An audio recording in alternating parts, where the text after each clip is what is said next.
Dica número 1. Nasci em Atenas. Dica número 2. Eu vivi nos séculos 5 e 4 a.C. Dica número 3. Meu nome significa algo como ombros largos, em grego. Dica número 4. Sou um dos filósofos mais importantes da história ocidental. Dica número 5. Criei a lenda de Atlântida.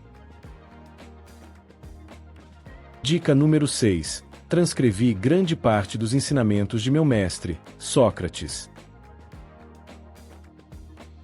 Dica número 7. Tive grande influência sobre o pensamento do filósofo Agostinho de Hipona. Dica número 8. Criei a alegoria da caverna. Dica número 9. Também fui matemático. Dica número 10. Eu acreditava na ideia de que a realidade é composta por dois componentes principais: o mundo físico, imperfeito e mutável, e o mundo das ideias, perfeito e imutável.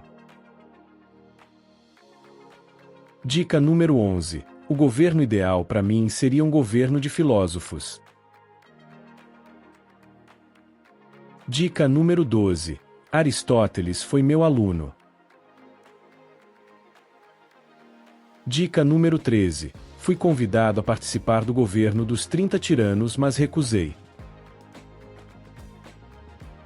Dica número 14. Fundei uma academia em Atenas por volta do ano 387 a.C., considerada a primeira instituição de ensino superior do mundo ocidental. A academia funcionou por cerca de 900 anos. Dica número 15. Escrevi muitas obras em formas de diálogos que são lidas até hoje, como a República, Fédon e Banquete, por exemplo. Dica número 16. Eu acreditava que a democracia poderia levar à tirania. Dica número 17. Lutei na Guerra do Peloponeso como um hoplita, um soldado de infantaria pesada. Dica número 18. O meu método de ensino se baseava na paideia, um termo grego que se refere ao processo de educação e formação de caráter em um sentido amplo, abrangendo tanto a educação formal quanto o desenvolvimento moral e cívico.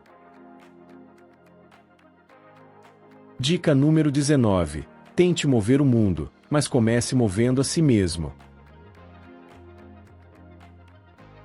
Dica número 20. Estou representado no centro da famosa pintura, Escola de Atenas, de Rafael. E aí, acertou? Parabéns para quem palpitou, Platão. Platão foi um filósofo e matemático do período clássico da Grécia Antiga, autor de diversos diálogos filosóficos e fundador da Academia em Atenas, a primeira instituição de educação superior do mundo ocidental. Ele é amplamente considerado a figura central na história da filosofia ocidental, juntamente com seu mentor, Sócrates, e seu pupilo, Aristóteles. Até a próxima rodada do jogo. Quem sou eu?